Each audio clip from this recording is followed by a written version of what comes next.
Thank you, Julie. It is such a treat for me to be here. First of all, my Jewish Learning does amazing programs, and it was actually an article about paper cutting, and I'll refer to it during some of the informative part of the talk, that got me very excited because I had read a book by the author of the article that was on my Jewish Learning a few weeks ago, and people started sending me the article.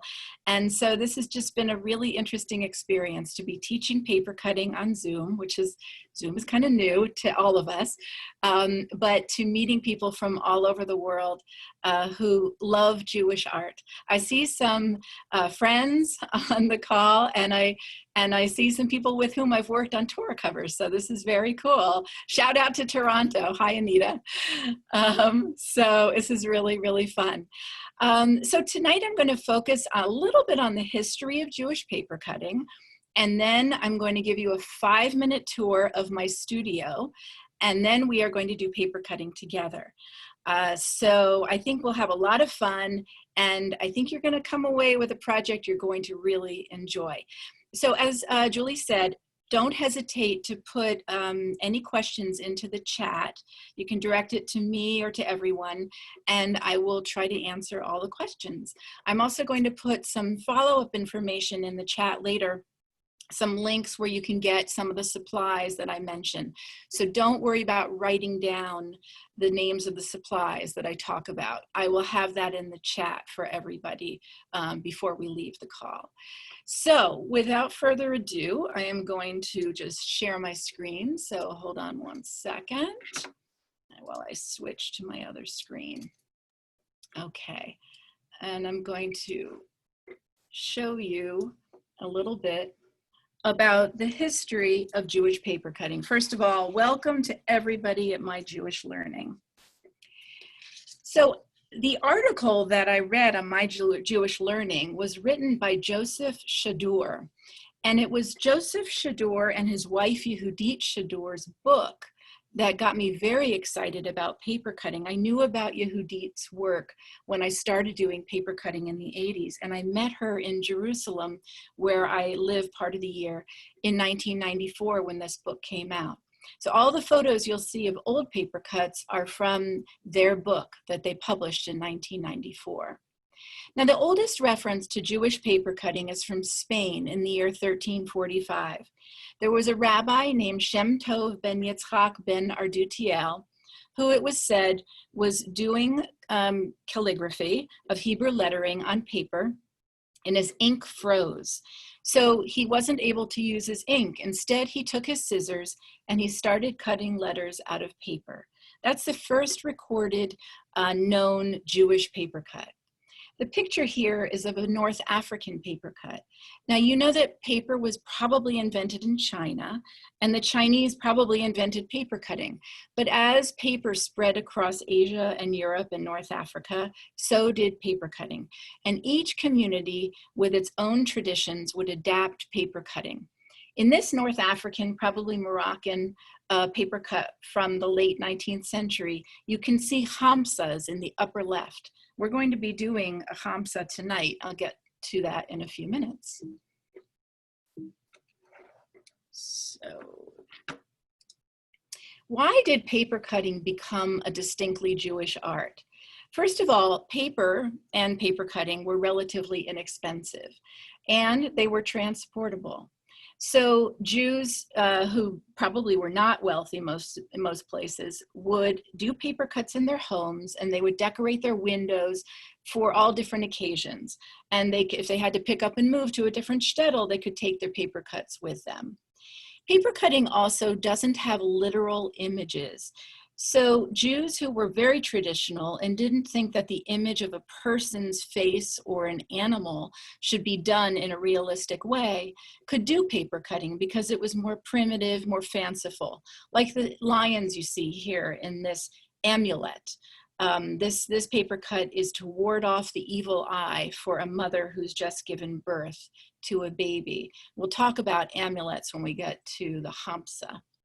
It also, paper cutting, was used to enhance religious and other rituals. We knew which direction to pray if we made a mizrach, which says east in Hebrew, or a shaviti, or a menorah, or we would put prayers on them, or like you see in this paper cut here, the 10 Commandments. We would decorate our homes for the holidays. And I say would, but we also do this today. In our sukkah here in Connecticut, we have a paper cut that welcomes the ushpizin, the guests, to the sukkah. We have Omer calendars that can be decorated with paper cutting. And then paper cutting would be used in an amulet to ward off the evil eye. Now, Jews are traditionally not supposed to believe in magic or have amulets, but in our communities in Europe and in North Africa, we would adapt to the culture around us. And sometimes our neighbors were Muslim or Christian, and they did believe in amulets. And so we too would have hamsas, we would have prayers, and we would have all kinds of good luck art, and some of it would be paper cut. And finally, we would do paper cutting to remember the departed for yahrzeit calendars. So these are all different ways we would have paper cutting in a Jewish home. We also had ketubot, Jewish marriage contracts, that to this day are often decorated with paper cut borders, and in this case with a painted border. This one's from the 1700s in Italy, and you'll see there are beautiful contemporary ketubot, Jewish marriage contracts that have paper cutting as the design around the text. The holiday of Shavuot, which we just celebrated a few weeks ago, is when we celebrate the giving of the Torah, or the 10 Commandments, at Sinai. It was the most popular holiday for doing paper cuts for.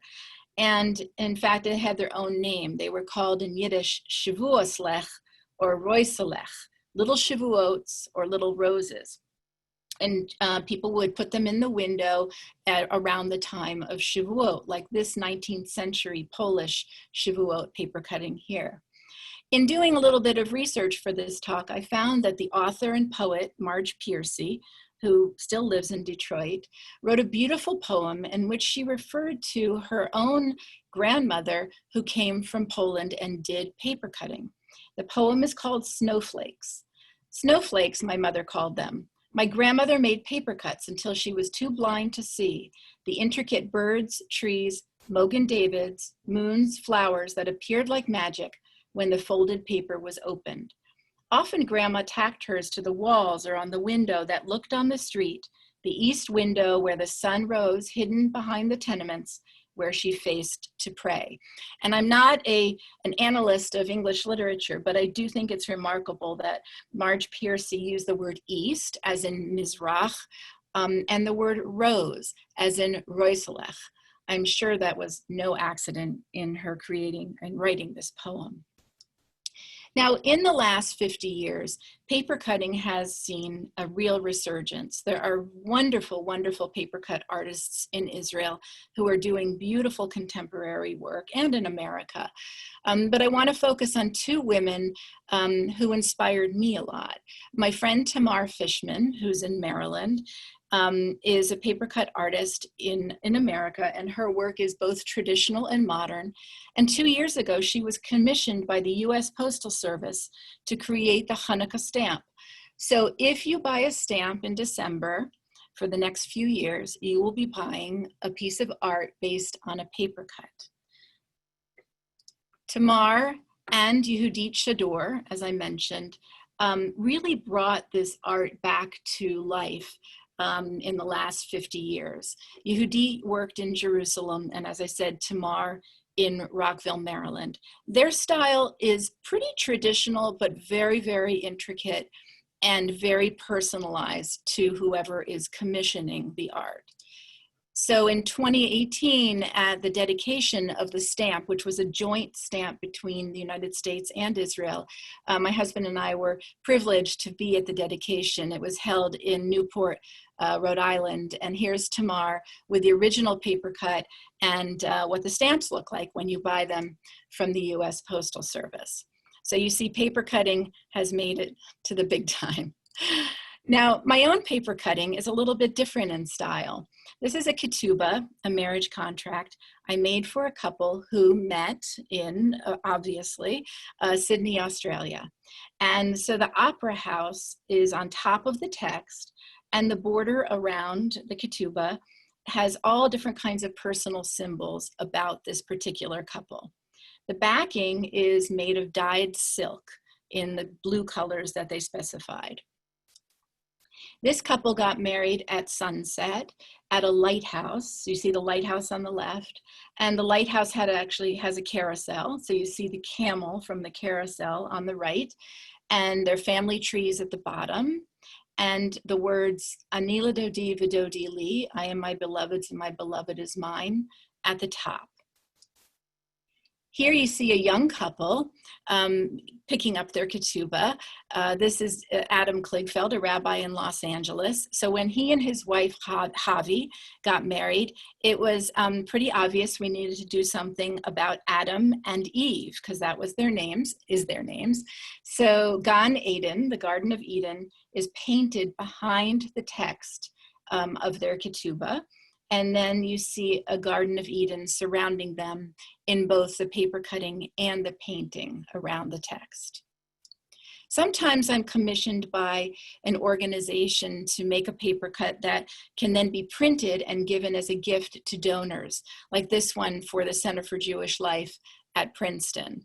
And the backing is orange silk because orange and black are the colors of Princeton. And I make family trees that are paper cut. And this one actually was made for Joe Lieberman and his wife Hadassah. And over time, their grandchildren are added to the leaves and the branches in this paper cut. The largest paper cutting I ever made was for my daughter's chuppah. So I have been adapting paper cutting to fabric over the last few years. And I decided to make her chuppah out of ultra suede. And the way I did it was I designed the chuppah, enlarged it using a computer, and put it on the floor. And then I traced the design onto ultra suede. And then very carefully and over a few weeks, cut out the ultra suede piece by piece. And then together, my daughter and I pieced it together onto another piece of fabric, which is sheer. And I sewed it down. And here you can see the finished chuppah that we used for her wedding 8 years ago. This is Sarah and her husband. And then just last week, it was used for the second cousin in the family in a COVID very small wedding in Florida. So now it's become the chuppah for this generation to pass around and hopefully a family heirloom. I also make Torah covers out of ultra suede, and this set of Torah covers is supposed to be one continuous tree, and in each of the Torah covers, a word about Torah is written. So on the right, you can see the word Torah, and on the second from the right, Avodah, and then Zachor and Gimilut Chasadim. The world rests on three things: on Torah, on worship, and then memory, and on acts of loving kindness.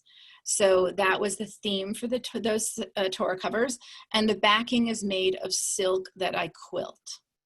This set is a little bit different, but still paper cut out of fabric, and these are the 7 species that are mentioned in the Torah: olives and grapes and pomegranates. Each Torah cover represents a different one of the 7 species. The first set of Torah covers that I made using this technique is in Toronto, Holy Blossom Temple. These are their high holiday Torah covers. And the design of the borders echoes one of the designs in the architecture inside the sanctuary. Now, I've also used paper cutting in other media.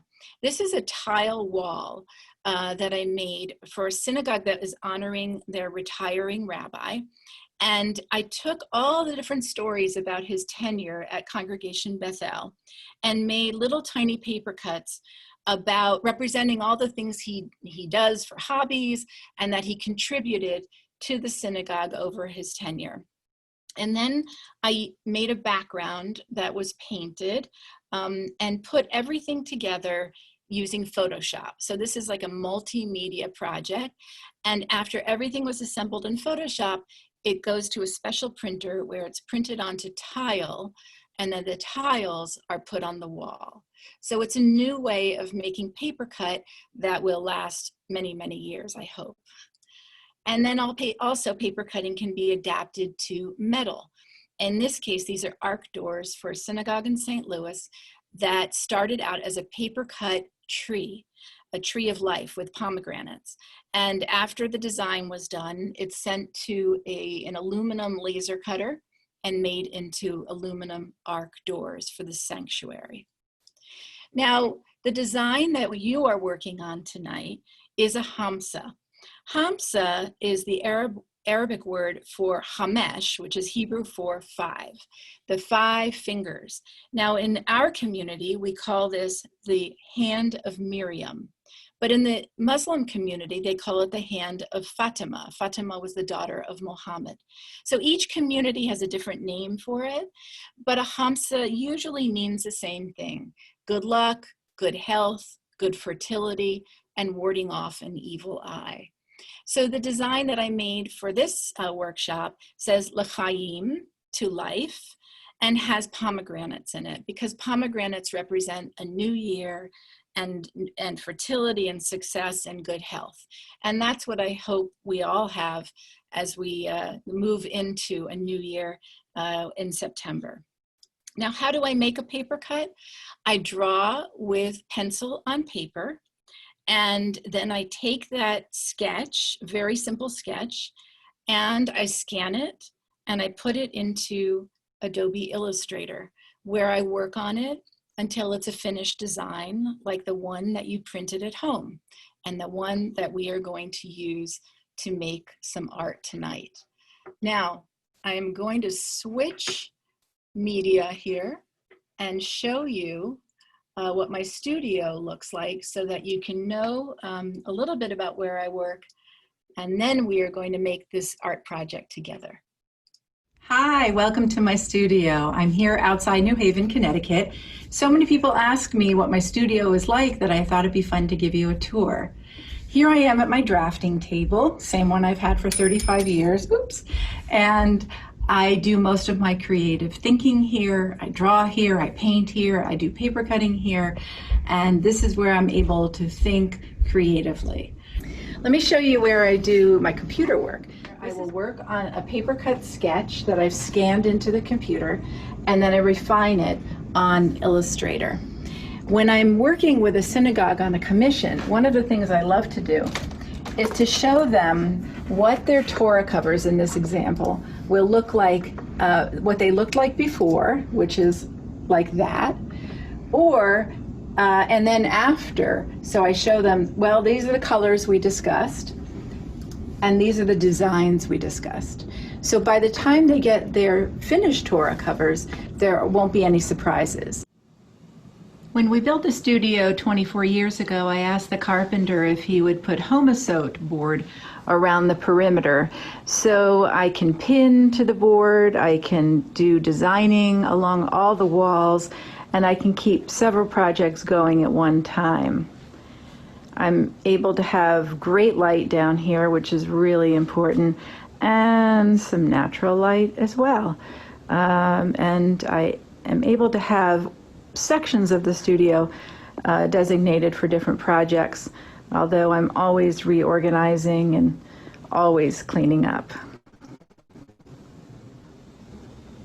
In this corner, I keep examples of work by fabricators like Gary Rosenthal, with whom I've worked on large donor walls, and David Ascalon, who makes beautiful stained glass and metal art. I also keep my collection of papers for painting and paper cutting. And this is the table that I built that I could use as a really large ironing board, as a assembly for all my fiber work, for applique, and all my sewing. Underneath I have storage. It's obviously on wheels. It can move anywhere. I'm finishing up a Torah cover here, done in a paper cut style, but with a fabric that I painted. For really large projects, about 20 years ago, I discovered what is called a long arm quilting machine. After I piece the art curtain or the wall hanging, I'm able to stretch up to 14 feet on the long arm quilting machine so that the quilting can be done much, much more quickly than on my sewing machine.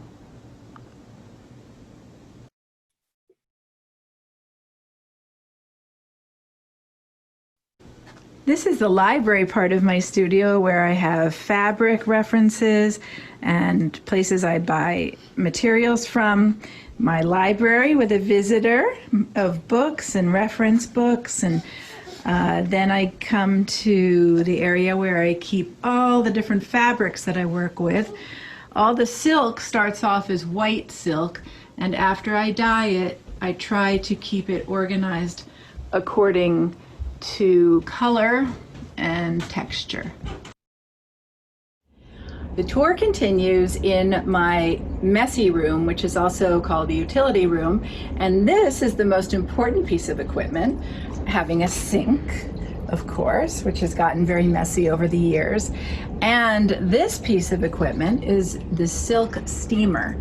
I've had the same one for about 25 years, and it steams the silk after I dye it, dry it, roll it up on this tube, and then steam it in here for about 2 hours. So this is the room where I put the silk on the tables, and depending on the type of style, I can either dye it like this, which is just all at once, or I can outline the silk and design and color it in like a coloring book.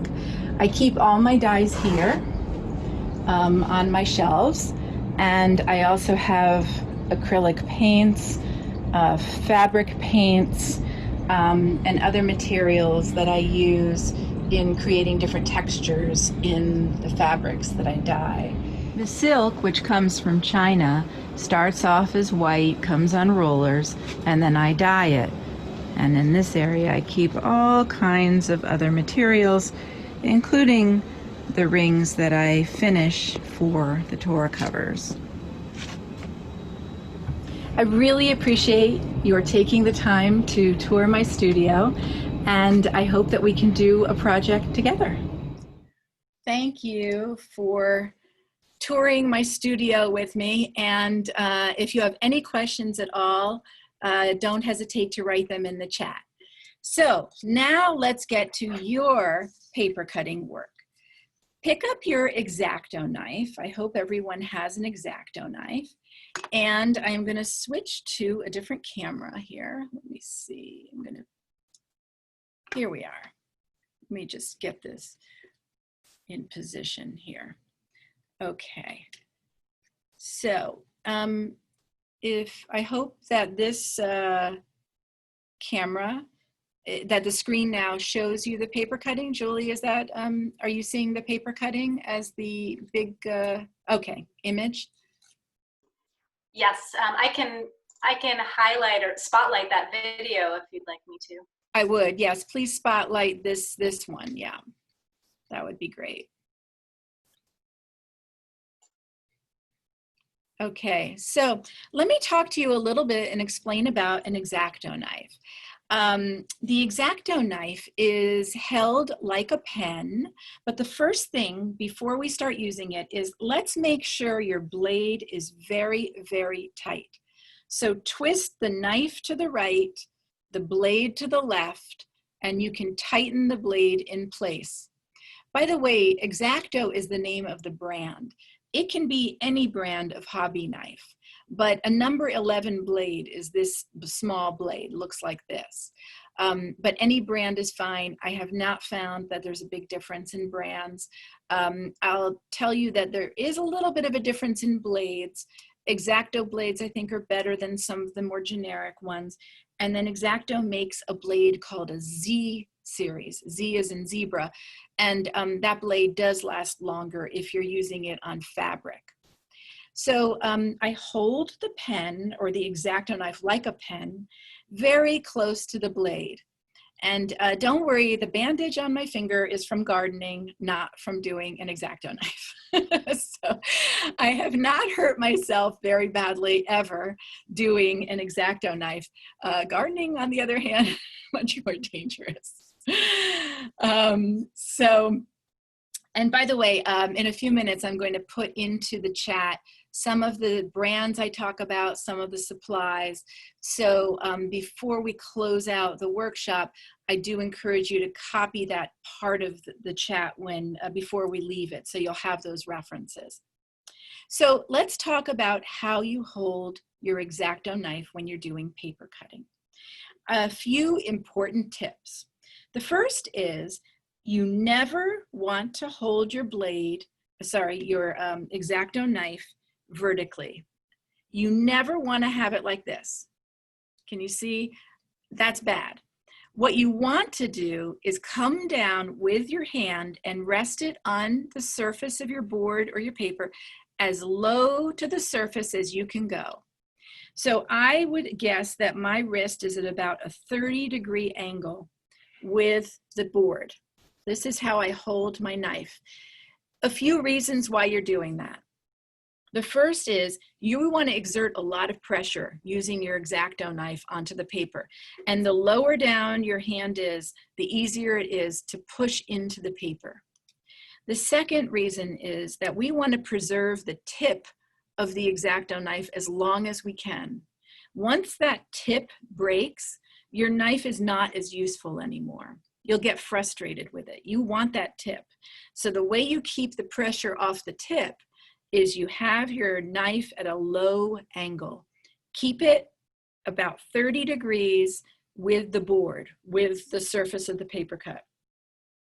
You also want to make sure that your blade is exactly perpendicular with the paper. So by that I mean, see how I'm looking down on my blade from above? I hardly see the blade. All I see is that very skinny ridge of the top of the blade.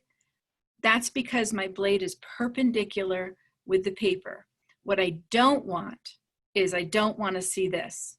I don't want to see the blade at the left side, and I don't want to see the blade on the right side. If you do that, you're going to slip and you're going to cut the paper, or worse, you could cut your other hand. Now my other hand, in my case, my left hand, holds down the paper firmly. And if you are doing it the right way, low angle to the paper, you are not going to slip. So the way you cut in paper cutting is you always start up above the intersection of the black line, a little above where I want to cut. So I start a little above and I pull down toward me, always from up, down toward me. You never want to cut away from your body. So practice making a few cuts. Now I did encourage people to print out the olive. And remember, everything is backwards. Why? Because I've put the design on the back of the paper for you. That way, when you're finished with this paper cut, you're not going to have any lines showing on the reverse side. It's going to look really great. We'll talk about how I do my own paper cuts and I don't have lines on the paper. We'll talk about that in a few minutes, but I want everyone to start practicing. If you're using the olive, it's great because there's a lot of straightaways. Now, one of the questions I get is, do you use a ruler when you're doing paper cutting? And the answer is, I don't. I do if it's a super big paper cut with a very long line. But for the most part, when you're doing this much pressure and you're in this kind of control with your knife, you can cut a straight line very easily. Start above the intersection, go down a little bit below the intersection of the next line, and then turn the paper so you're always cutting from up, down to you.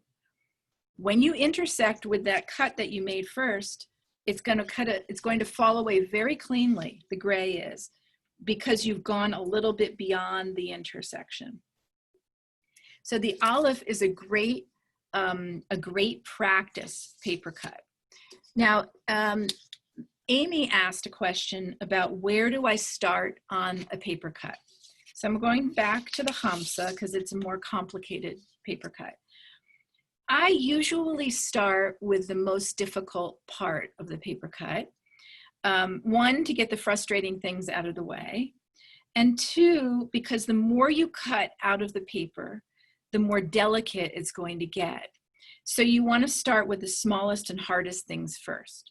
So on this hamsa, I'm going to start with the center of the flowers in the center of the paper cut, and I'm going to work outwardly.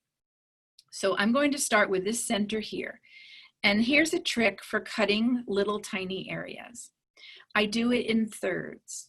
So the first thing I do is I cut 1/3 of the center in one motion, and I leave the tip of my knife in the paper, and I rotate the paper. Don't try to rotate your wrist. Rotate the paper, because first of all, it keeps your knife in control.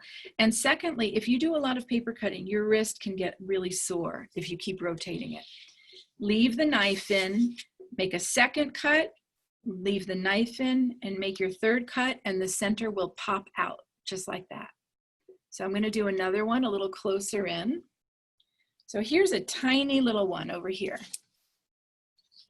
I'm cutting 1/3 of the circle, leaving the paper in, cutting the next third, leaving the paper in, turning it, and cutting the final third, and it pops out. And I just push off that little center. So the order of doing a paper cut would be work on these tiny little details first, and the very last thing you do is this outer edge of the paper cut.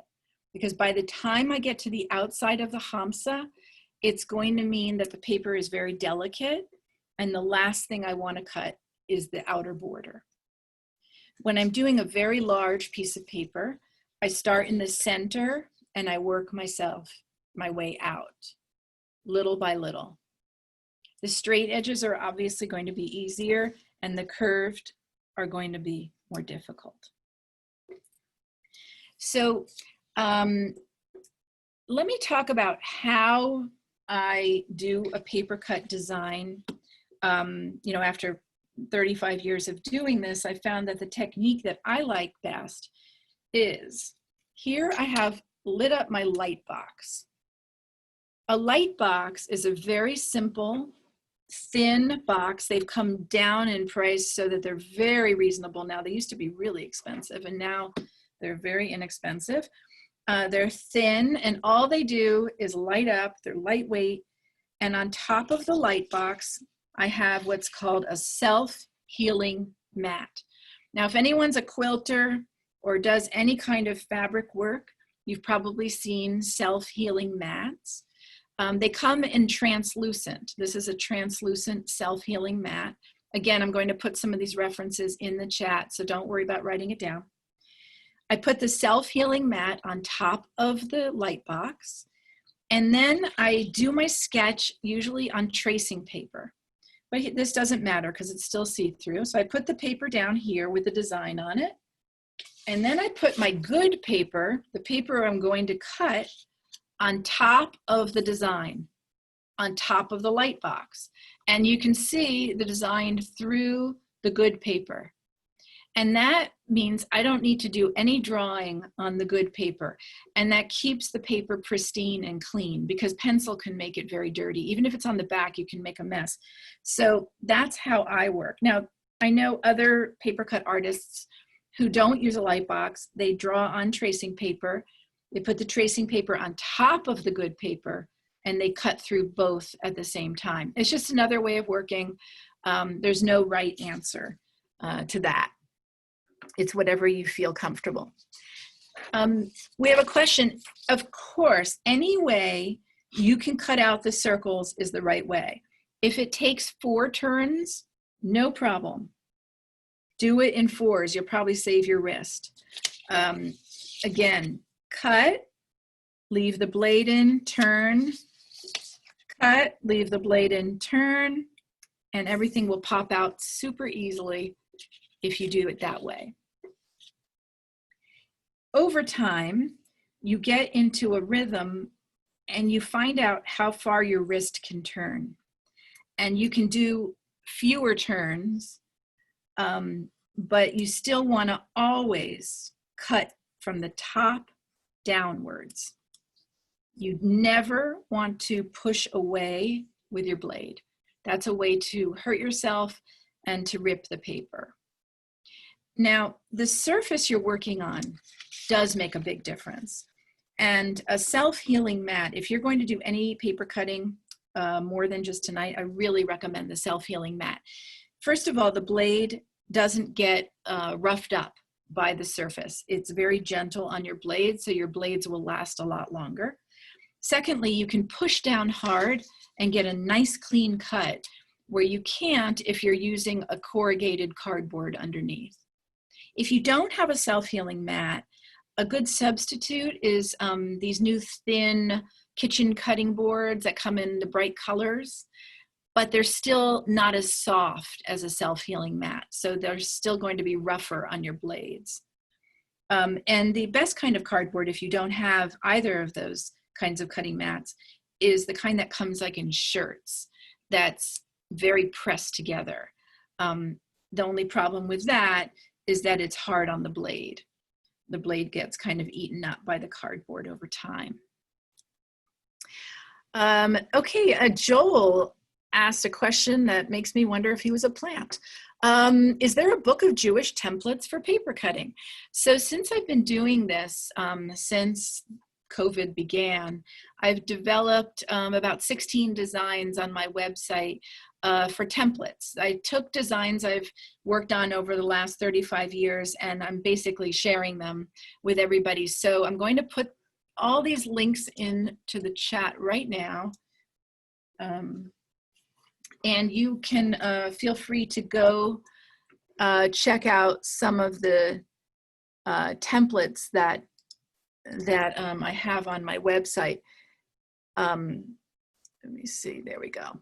So those links, one of those will take you to the templates on my website. There are some out of print books on Jewish paper cutting, but as far as I know, I have not seen a lot of other Jewish paper cuts that you can purchase as templates. And if anybody has ideas of themes they'd like to see for the templates, I am really interested in making more. So let me know what interests you. So while you're working on your paper cut, let me show you and talk about how you finish your paper cut.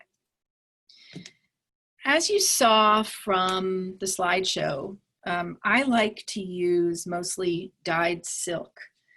That's my favorite backing for a paper cut. So here's an example. I made a paper cut just the same way you're doing it, using copy paper. And using a glue stick, I dabbed a few dabs of glue on the back. Remember to make sure that the lines are not showing, because the lines are the back. Turned it over, and I put it on a board that I had covered with dyed silk. You can find beautiful fabrics that look like they're hand dyed, or you can dye your own. You can paint paper and make a beautiful background for your paper cut. Or you can find, as I did here, textured metallic cardboard to give it a really interesting texture. You can back your paper cut with anything you'd like. Just try to make sure it's acid-free so that it lasts. This is a piece of cardstock that's acid-free. Matting board is a great backing for paper cutting. Anything you want, you can use as a backing. But I do think that a glue stick is the best way to glue down your paper cut. I don't think I've ever had to throw away a paper cut because I made a mistake, because you can always fix a mistake in paper cutting. I'll talk about that in a minute. But I've had to throw away paper cuts because I dripped glue on them. That's why I like a glue stick, because I'm not going to drip glue on it. If I make a mistake and I accidentally cut through like a flower or a connector where the letters connect here, it's not a big deal. I just dab some glue on the back, push it down when I'm finished, and you really can't tell that it's a mistake. So don't get frustrated. Paper cutting is a very forgiving art form. If you are designing your own paper cuts, keep in mind that the number one rule is that everything has to touch each other. So you see the word l'chaim, lamed chet yud yud mem, so feet. All the letters touch each other. And that's the hardest part about paper cutting. The rest is anything you want. But as long as everything touches, then your paper cut will hold together and it'll be beautiful. Don't worry about any other details. So I'm just going to answer some of the questions. If your paper is ripping, it's probably one of two reasons. One is that you're working on a surface that isn't hard enough. It could be corrugated cardboard, in which case your blade is going right through and it's not giving you a nice firm backing. So try a different backing, like a cutting board or a stiff piece of cardboard. The other reason that your paper is ripping is that you're not pressing hard enough and you're not angling it down far enough. So your knife has to be angled very, very low to the surface, and you're using the pressure of your hand to push into the knife, into the paper. If you do it in one smooth motion, it should not rip. And you get a feel for it. Once you know how it feels correct, then the next cuts will all be fine. Okay, so what kind of paper do I use? I put in the chat, go up to where I wrote some things in the chat, that I like Strathmore 1-ply paper. That's my favorite if I am not going to be painting anything on the paper. So when I'm doing a ketubah and it's just calligraphy and paper cutting, I use Strathmore 1-ply. But if I'm going to be doing any painting anywhere on the paper, I go to a heavier paper like a 3-ply. The other favorite paper, and I mention this brand because it's more easy to buy on Amazon, is a brand called Canson, C-A-N-S-O-N.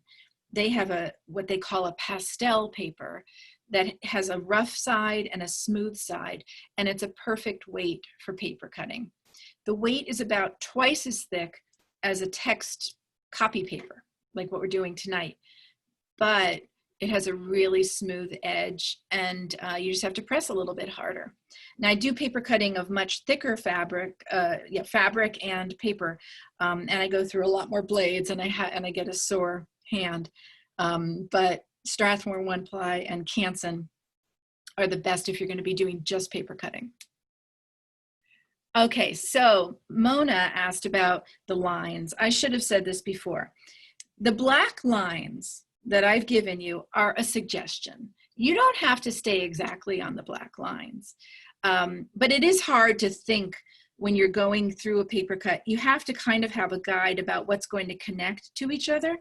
But as long as you don't separate, like the flowers from the vines or the hamsa outline from the vines, you don't have to follow my lines. And don't worry about staying exactly on the line or inside the line or outside the line. It does not matter. The only line I think that matters the most is that you're consistent when you do the outside border so that it looks like a straight, nice border. But don't worry about the lines. Not a big deal in paper cutting. It's a suggestion. I've been asked, if I finish a sketch as much as this one is finished, the answer is no. I'm able to draw design, not finish every little detail and think while I'm paper cutting, but I always do the Hebrew letters exactly how they're going to be, because if I make a mistake, the word won't read correctly. So I do sketch that ahead of time. I buy my papers mostly from Jerry's Artorama, which is a wonderful website. But there are other websites that have a selection of papers, although fewer and fewer are offering interesting papers. But I do think during this time, Amazon has a nice selection of the Canson pastel paper, which comes in white, and it comes in, I think, 20 or something other colors, which is really fun to do colored paper if you're interested. I cut on the smooth side of the paper. It's not that I like the smooth side so much better, but I'm used to doing ketubot, and I write those on the smooth side. So I'm more used to cutting, paper cutting out of the smooth side, but that does not mean you have to. And when I do fabric paper cutting, like for the Torah covers and chupot, I use different fabrics, and some are smooth and some aren't. So the olive, somebody asked about the design for the olive. Yeah, the olive is a more traditional design where there is a border. So if I cut all this gray away, there's going to be a white border. And then you make a decision about how wide you want that border to be if you were going to frame the olive, for instance. Now, if you're going to do the olive, remember, this is a backwards olive. So if you do it on a nice piece of paper, acid-free, a little heavier, one fun thing would be to do a different color in each of the 4 gray areas as a backing. So you could do, you take away this area here and you can have like a red, you take away this and have a blue. You can do really fun things. And then you decide if you want a 1-inch border or 1.5-inch border, finish it, put it in a frame. It's a beautiful paper cut.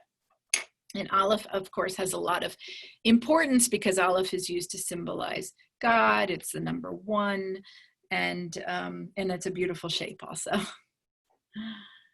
So, oh, okay. A question about how I do the fabric paper cutting. It's getting a little technical, but if anybody is interested in the fabric, I will just tell you the way I do it is I buy Ultra Suede. It comes in different weights. It's a synthetic fabric.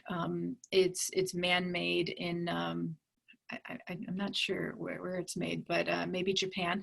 And I iron on Wonder Under. Anyone who quilts knows what Wonder Under is. And that makes it very stable. And then using the paper that comes with the Wonder Under, I draw the design on there and cut through all 3 layers. The paper, the Wonder Under, which is like a sticky thing that you iron on, and the fabric. It's very hard to cut through and very time consuming, but it looks great. That's what's important. The design, if you are doing your own designing, you do not design backwards. Design forwards, use tracing paper, and if you put the paper on top, you can cut through both layers, or get a light box, put the paper underneath, have a self-healing mat, and don't work backwards. I do not work backwards because I want to see the Hebrew in particular as it's progressing, and I don't trust myself to work backwards. So no, I always work forwards. Let me see if there are some other questions. I want to make sure that I can answer all of your questions. So if you have any other questions, please put them in the chat. One question is about the blade size. I always use a number 11 blade. I know there are some paper cut artists that use a scalpel. A scalpel has a rounded edge. Maybe they make straight ones, but I don't like working with a scalpel. I love the X-Acto blades with the very, very sharp pointed tip, and these are called number 11 blades. Just to make sure, I'm going to put my information one more time in the chat so it'll appear late in the chat. Hold on. Okay. Okay. Okay, as far as size, with all the templates that I've been designing this season, I've kept them all smaller than a typing paper, but they can be changed. So if you download a PDF from my site and you want to enlarge it or shrink it, feel free to do that on your home printer. And some of these are sized to be ready for a frame, like 8 by 10. The mat size, totally up to you. totally up to you. There's no right or wrong. There's no right or wrong way to frame any of these. Some people like to sandwich them between two pieces of glass, which is really fun. Just don't let the top glass touch the paper. With anything you're framing, you don't want the moisture to collect. So you should never frame anything where the top glass is touching the art. But two pieces of glass with a little bit of separation is a beautiful way, because then you can put it against your wall and your wall color will show through. Where do I get my Ultra Suede? I buy it from the company that imports it. It's called Torah, Toray. I buy it in quantities, so I'm able to get it wholesale. But you can go online and Google Ultra Suede, and there are fabric stores that sell the beautiful colors of Ultra Suede in smaller pieces. So it's a really fun fabric to do with a knife. Really fun. Kind of expensive, but I'm careful with it. How often do I change my blades? With paper, I don't change it very often. I do a whole ketubah with one blade. So you saw some of the circle designs. That would be one blade. Again, until the tip breaks, you're in great shape. If you break the tip, you pretty much want to replace the blade. It just doesn't do the fun things you need it to do. When I'm doing Ultra Suede, I go through a lot of knives because the fabric, it doesn't feel rough, but it is very rough on the blade. So I go through a lot. Probably with that chuppah that you saw, I probably went through, I don't know, 25 blades, something like that. Now, do I ever work with laser cutting? I don't do laser cutting only because I don't sell like in a store. Everything I make is commissioned. If you're selling in a store, of course you need to laser cut multiples.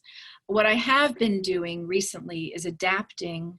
There are these machines you can get for home crafting called Crickets, or mine is by Brother, and they're meant for making greeting cards. And I've sort of rigged mine to my computer and outfitted it so it can do some paper cutting of fabric. And it's been amazing. It's been really a cool thing to play with. It's limited in size. So other than the thin borders on a Torah cover, I can't do large paper cuts with it yet. So I'm still doing those by hand. Glue stick, any glue stick is fine. Anything is fine. The kind that turn purple, the purple that turn clear, I love them.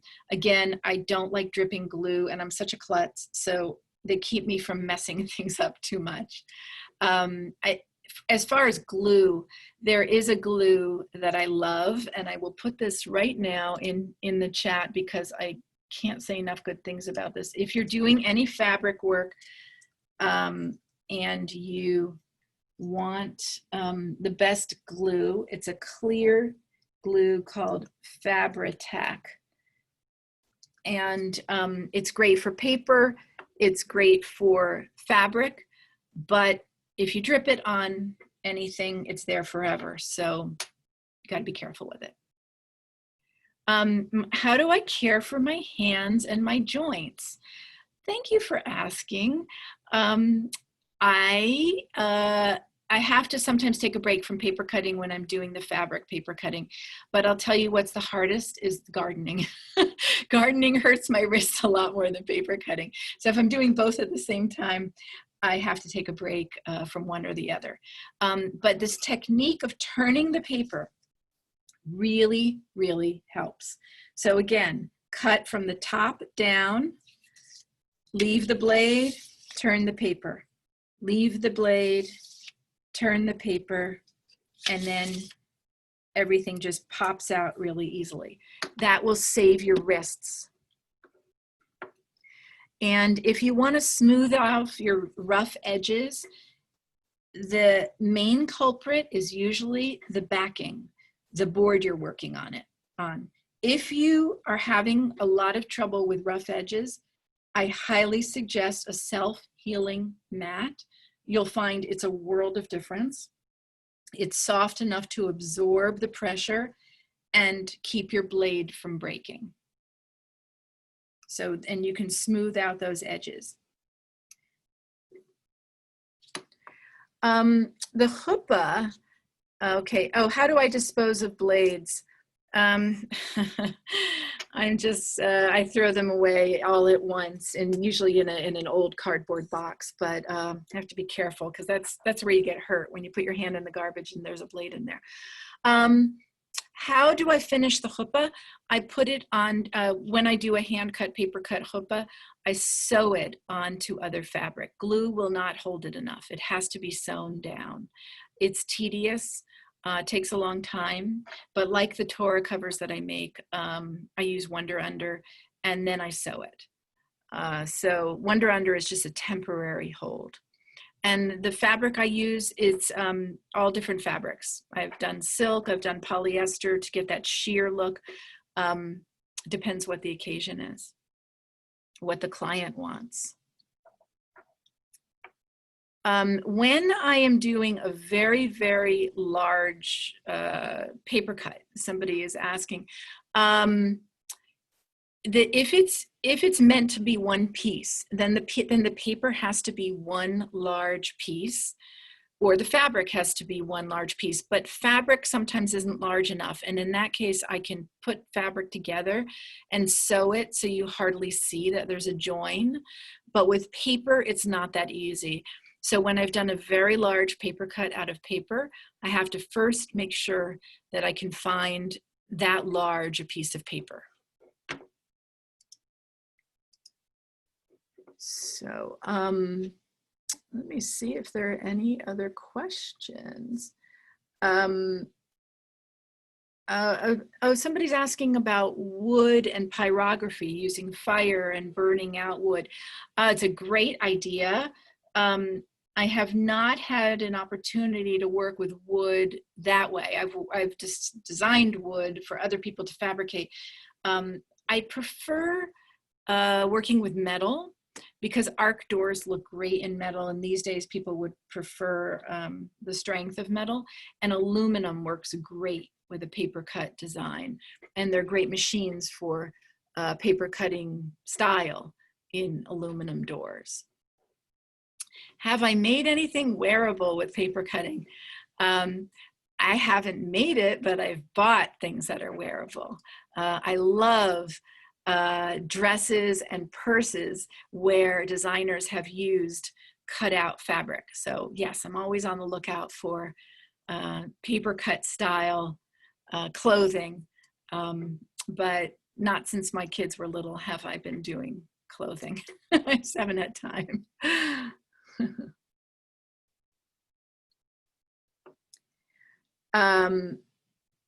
Oh, this is an interesting question. Well, I'll answer for this first. Oh, for left-handed people. Okay, good question. This is one of those arts where there's no difference for left-handed people. I know with scissors, you need a special tool, you need left-handed scissors, but with paper cutting, there is no difference between left-handed and right-handed. Just remember the tips that we talked about, starting at the top, going down, turning the paper, and keeping the blade perpendicular with the paper. Most important, but that has nothing to do with being right or left-handed. So really no difference. And how did I start? I read the Jewish catalog on how to do Hebrew calligraphy. That's how I started making ketubot. And then I found calendars with paper cuts in them. This is before the internet. And I just picked up a knife and started doing paper cutting. And so each time I've wanted to learn a different technique, I've just either bought a book, went to the library, or looked online. That quilting machine you saw in my studio, I bought it without ever seeing one in real life. It was right when the internet had started. I saw it online, bought a used one, and then watched some videos on how you use it. So I think you just got to be adventurous and try new techniques all the time. It keeps life more interesting when you do that. And a question about the top 3 countries I admire when it comes to paper cutting. Well, number 1 is Israel. I think that Israel is full of so many artists who are always pushing the trends. There's some artists doing white on white paper cutting, really cool stuff with typography. When we're there, I go to all the exhibits at Hansen House, which is an old leper colony, which has been turned into the Design Museum in Jerusalem. So I'm always exposing myself to new Israeli art. And other than that, just American, and I'm not really up on the latest artists, although I did send a link to the Guild of Paper Cut Artists for you to take a look around.